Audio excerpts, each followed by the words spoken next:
Hello, Huskies back again with more kicking my desk.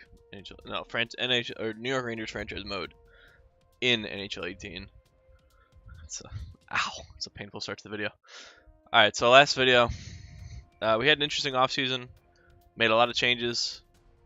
We got rid of Mika Zibanejad, we got rid of Taylor Hall, we brought in Alex DeBrincat, George Richmond, Kelvin Maher. Actually, it's Kelvin Mayer. That's what I'm gonna call him. We brought in the GOAT, Devin Shore. The guy scored 26 goals 2 seasons ago. I don't know how. We'll see if that production continues. I highly doubt it. But he's playing down there with Besser and Arkhipov. Fourth line, Timashov, Lowry, Hinostroza. The fourth line might struggle a bit. Do I have anybody scratched? Pekka around. He's a playmaker, though. Actually, does he have defense? No. Okay, so he's not going to... Oops. Wrong button. So he's not going to play. But we're going to have some issues come the offseason with cap hits. Because we have to re-sign... Who do we have to re-sign? We have to sign Richmond, DeBrincat, McLeod, Besser, Arkhipov. Pretty much my fourth line. But the two big ones that we have to re-sign, I think, are back here. Dallin has to get probably a payday. And same with Pogge. They're both not going to sign for $7 million. I mean, I would love them to, but I doubt they will. We have to re-sign Malmstrom. He's probably going to want 6. And then our third pairing is fine. Alexiak and Dunn. And then goaltender, we got Curry back here. He's still only an 84. We have to re-sign him too. He's probably going to want 5. So we're gonna run into some cap space problems really soon. Unfortunately, the GOAT might end up being a cap casualty. I'll try to get him back if I have the cap space. But 3.7 million is a bit much for him. Because if I go to my contract extensions now, it's already gonna be, we're sitting at 1.7 million, and I have to spend way more than 1.7 to get everybody back. And we're already seeing an issue with every single big name not wanting to come back. So that's not great. Malmstrom doesn't want to come back. McLeod, DeBrincat, Pogge, Dallin, Curry. Nobody wants to come back. Now, we'll wait and see. I'm not going to try to force them to sign now, because it's just not going to be worth it. They're going to want too much money.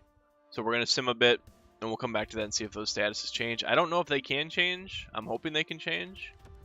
But either way, we're going to hop in Game 1, taking on the Toronto Maple Leafs. We're coming up on the on what I think is going to be the end of this GM mode here pretty soon. Ooh, 2 goals from Willie Nylander. Oh, Huselius, nice. I generally don't like to go over 10 years when it comes to these GM modes. It's usually 10 years or 50 videos. Ooh, Kolosov. 3-1 Leafs. And I don't know what year we're in, but this is episode 37. Oh, alright, Mayer. Already scoring a goal in his first game as the Ranger. Oh, couldn't get the job done, though. So 0-1 to start the year. So we start in 17-18, so I think this is year 8. Because next year will be 26-27. Yeah, so we probably have 3 more seasons at most. To keep this going. I would kind of like to hit 10 years because we are kind of right in the middle of where our prime playoff run would be after rebuilding this roster. So I'd be okay with hitting the 10-year mark for a change. I don't think I've hit 10 years with many teams. I think we've stopped it just short a couple times. So if we can hit 10 years with the Rangers, that'd be nice. Because I think I'm gonna hit 10 years with the Kings, because I think we're at the same year mark as our Rangers one, but we're 10 videos behind. I think I just put up episode 20s. I think 28 comes out tomorrow on Wednesday, and we're just now hitting. We're still in the playoffs of what would be our last Ranger season, so that's going to hit 10 years easy. So I'd like to match it with the Rangers 10 year. I'm interested. I'm kind of trying to decide what I want to do for a final kind of GM mode, because the NHL 19 comes out in September 14th. I'll have that on release. I'll probably have it the weekend. I'll probably do the EA access and get it 3 days prior, because why not? I think I'm currently paying EA access anyway. So we'll have that early. Although I don't know if I want to start a GM mode in that necessarily right away, because the roster difference between release and the first night of the season is immense. A 4th and a 5th for Johansson. Lucas Johansson, 70. Nah, I'm good. He wouldn't be any better than my bottom pairing anyway. So I'm kind of on the fence about when I want to start a GM mode for the new game, as well as I'm trying to figure out what I should do for my final. If I want to keep the 2 GM modes going, or if I want to just finish out the Kings. Kalkinen. That guy's everywhere. Although I should have taken that trade, because that means I can cut McNevin at the end of the year. Although Kalkinen would probably want a pay raise about the same. So I don't know if I should spend the last 2 months of this game with 1 GM mode going and have that be a daily upload, or possibly keep 2 going. I like this whole 2 GM modes because it gives people that come to the channel a chance to watch something else if they don't, like if they're not a Rangers fan or they're not invested in getting into this early. They could have jumped into the Kings, because I started that, I think, what was it? A month after? No, like 10 videos. So like it was like 2 weeks after I started the Rangers one. There's that, and I really want to try a fantasy draft GM mode, but I want to figure out a way to include the viewers somehow. I don't know if that would be like live stream the draft at a time that works for a lot of people and get input live for the draft, because it'd be too hard to do a fantasy draft where I ask for opinions on who I should draft via just YouTube videos, because that would take forever. Like, that would be something I'd have to start at the start of a game's release and then go to like the end of the game's release. But let's look where we're at January 1st. We're 26-11-2, riding high, first place, 4 points ahead of the Islanders, 5 points ahead of the Penguins, and then 12 points ahead of 4th place. So we're looking real good right now. McDavid's got more than 1 point per game, which is what you want to see from your first line. Goals per game, 3.08, best offense in the division by far. 2.38 against, so a pretty good defense as well, which is encouraging. Usually whenever I do these runs and we're doing well, it's one or the other that's good, not both. Now our defense could be a little better. I think we've got the 2nd best defense in the division. We do. Power play is 18%. I mean, it's 3rd in the division, but when we look at the Islanders, 28%. Penalty kills at 82.9. That's good. Home, we're 18-4-2, but the road we're struggling. We need to figure out how to win on the road, because our home record is nasty. Like, that's really good. Point-wise, what are we looking at? We got McDavid with 40 points. Mayer, 31 points with 14 goals. Richmond, 26 points with 13 goals. So we're still, Devin Shore, 11 goals, man. The guy, he came here to play, man. Besser's got 9. Lowry's got, I mean, that 3rd line is a +11, a +12, and then who's on the line with them? Arkhipov, +11. Archipov's got 18 points. So he's really feeding up Besser and Shore on that 3rd line, which is nice. DeBrincat's got 24. So, I mean, our point totals do dip a little bit from McDavid, but we've got so much depth scoring. I mean, look at the 4th line, 11-11, and then you've got, what is it? Lowry with 16. You've got the first pairing, which is Pogge and Dahlin at +20s. Dahlin's got 20 points. Malmstrom's a -1, but our 3rd pairing is a +14 and a +11. That obviously comes from having a bottom 6 that scores. Shea and Malmstrom are kind of struggling, because I think that 2nd line is a little rough right now, of Richmond, Brincat, and McLeod. I'm surprised McLeod's not more of a goal scorer, but I guess looking at his stats, it makes sense. I kind of want to try McLeod on the first line instead of Huselius and see if that changes something. Because they're both kind of playmakers, but I feel like, what's his face? McLeod would be better on the first line. I like Huselius, but I think he's more of a... They're both second line guys. Neither of them have jumped out as being a first liner. But I'm going to try this. Because if I look at it, Huselius has better defensive rating, and we're going to need that if our second line isn't scoring nearly as much. Whereas our first line will put the puck in the net regardless. And he's actually got better puck skills. Does he have better senses? Their offensive awareness is about the same. His puck skill, his passing is 85. Huselius is 82. So yeah, we'll try this out and see if this does anything. I also wanted to see what Curry's stats were looking like. 912 save percentage with a 9.5 or 2.55 goals against. So he's not having the greatest season back there. What about McNiven? McNiven 152 with a 949. So he's doing really well. Curry's just not panning out as well as I would like to. I'm kind of feeling like missing out on him playing that whole season in the AHL might have hurt us a little bit. Because he should be upwards of an 86, 87. Granted, elites do kind of, they vary. And, all right, so we made one line change and we lost back-to-back games 6-2 and 4-2. Not a good start for my my thing. Milson and a fourth. Albert Milson, fringe starter. I'd have to re-sign him. I don't want a deal like that. Oh, get there.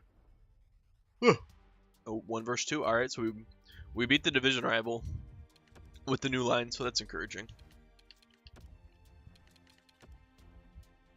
Oh, big wins. All right, so I mean our offense is. They say that we lose 2-1, come back with a 4-1 win. I would love to see Mayer and McDavid both put up 35 goal seasons on that first line. It's going to be tough to see. I also want to see Devin Shore get close to that 30 mark. I mean, we were 40 games, so just about the halfway mark, and he was at 11. I mean, I highly doubt he gets to 30. He's an 81 overall playing on the third line. He shouldn't get to, he's not Tyson Jost. He's not going to be a 30 goal scorer. But if he can give me 20, 25 goals down there, he might justify that $3.7 million contract. But at the same time, if I justify keeping him, I'd have to really make some heavy changes to that fourth line. That's for sure. Like I wouldn't be able to have. Oops. Bernier a fourth and a third for no, thank you. I would not be able to have 380 overalls on my fourth line if I were to keep Devin Shore around at 3.7. I'm hoping that I'm actually gonna stop the sim, lock the. I don't know. I don't remember how to say his name. And Myers. What's his overall? Can I give you McNiven? Vladimir Lokhtinin. I don't know how to say your name. Lokhtinov? I don't know. Philippe Myers. Myers really didn't have a spot. 2.1. Yeah, I'll pass. Team's doing fine. If it ain't broke, don't fix it. Carlson. Melker Carlson. No, I don't need forwards. My forward core is set. The only thing I would try to do is improve our third pairing. If this guy had a 1-year deal, I'd consider, because he's probably like an 82. He's an 81. Or he's an 80. Ew. And 53 penalty. Oh, get out of here. Guy can't stay out of the box.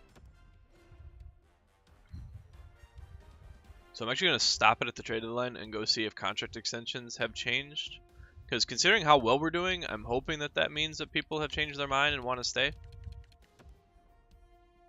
Emelin a third and a fourth for Jeffrey-On. Isn't Jeffrey-On like one of my top trade values? No. Okay, never mind. I thought he was. Sergei Emelin. No, thank you. Lots of trade offers. I saw an interesting video series on this where the guy ran a GM mode, but he kept the rule that he had to accept every trade offer that came through regardless of how bad it was. Alright, so we're 7 points up on second place, Carolina, while the Islanders fell real hard. But let's go check our contract situation. See if anybody wants extensions. I said we're playing really well. The team's doing really good. But people still don't want extensions. That's not encouraging. Oh, boy. How much do you want? You want 8 million? That's actually not bad. It's only $1 million extra. You don't want that much either. Oh, man. How much is DeBrincat making? 7.1. He wants 8.2. I don't. DeBrincat's kind of. He's got 45 points. He's still only a +2. I don't have. I mean, Richmond is supposed to be a goal scorer, but this guy's plus minus hasn't been great everywhere he's been. So I just don't. He doesn't have the necessary defense to carry a second line. He's got 4-star defense. All right, well, let's try to sign these guys. Let's give them a little bit of a boost because I mean they deserve it. I know they don't want to be here in principle, but let's just see if we can lock them up. Because that's not that big of a payday, in all honesty. I expected way more than that, so let's just advance the day a couple days, and let's get no,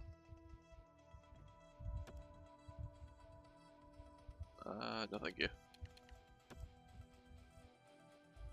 I just want to get a response from them. So Pogge signed. Oh, so they both signed. That's good. That's actually very good. All right, so let's see how we're doing in terms of player production.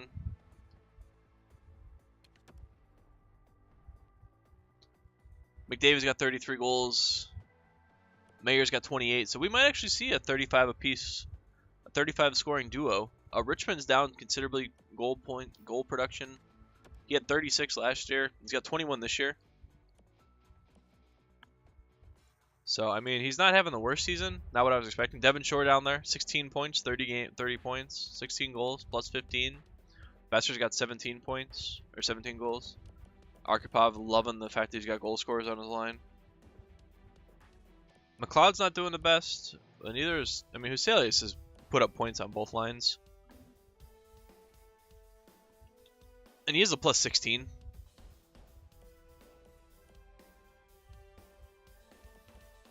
I mean, I'm content with where we're at. How's our goalie looking? How's Curry doing? 914 with a 252, so he's still not doing hot back there. I would really prefer him to be doing better, but we'll sim to the end of March and I'll hit up the contracts again and see who we can re-sign. But we got the two big ones out of the way. We got Pogge and Dahlen back, which is what I was really dreading, seeing them not wanting extensions.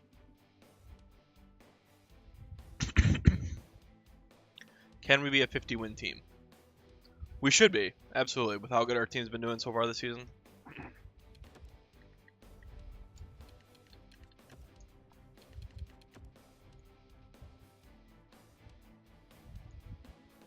44, alright.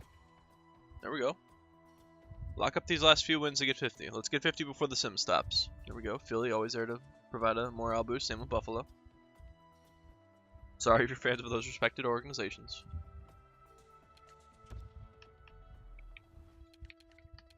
I just don't understand how I have a scouting guy that has a B in the Canadian leagues. That's all I scout. It's only the CHL that I'm scouting. No, can we get 50? Come on, beat the... Oh, we're sitting at 49 wins, and when I'm going to stop the... Oh, you bastards. We're really not going to go into this losing 6 straight, are we? All right, so McDavid's a point per game. That's nice. That's very nice. I think that's the first time he's done that since being here. Justifying that ridiculous contract he has. Alright, so let's see. Who else do I have to sign? I have to sign to Brinkat. McLeod, Malmstrom. Let's try to sign Malmstrom. How much do you want? 6.3. Leash. Alright, well, let's give you just... I mean, that's not bad for 85. How much does McLeod want? 7.7. He's making 6.6. What does Richmond want? 7.6.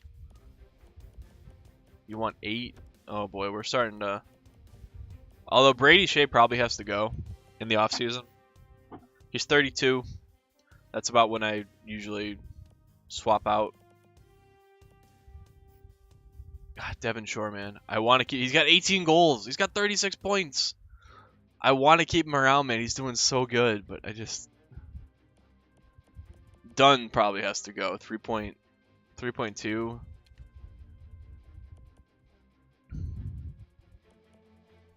Man, I don't have a lot of cap space to re-sign people. I have, how much do I have left? I have $31 million in cap extensions. So Malmstrom was 6, McLeod's 7. That's 13. That's 21. 28. And then Arkhipov probably wants 6. Besser actually wants to decrease. Besser, oh man, Richmond. He's got 26 goals. He's kind of had a... If he's going to be a 30-goal guy, he's worth that money. 7.6 though, man, that's a lot. You know what? Let's put you on a trial basis. You probably won't even take that. Same with the Brinkat. Well, you want 6 years? I don't know if I'm. Oh. Let's see if they sign him. I'm having a lot of hard time justifying. I mean, I shouldn't be having a hard time justifying these contracts because the team is playing really well. I mean, we have 104 points.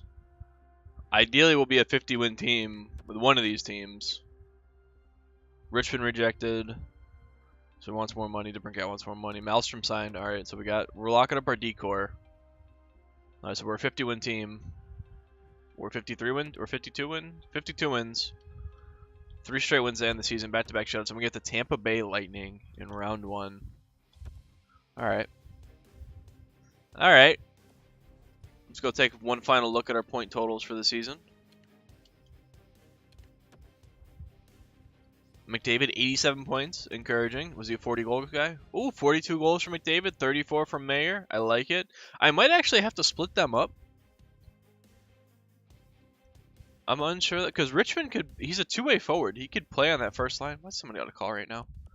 DeBrincat, 18 goals.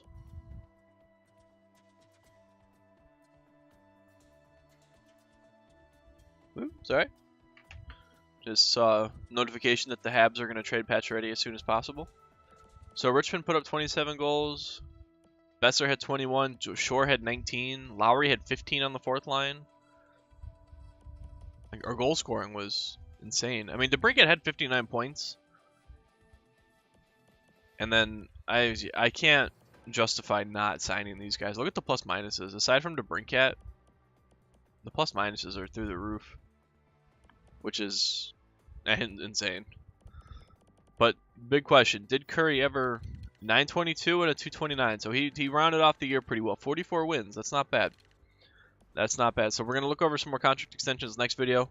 That's where I'm going to go ahead and call this one so I can get it uploaded for you guys.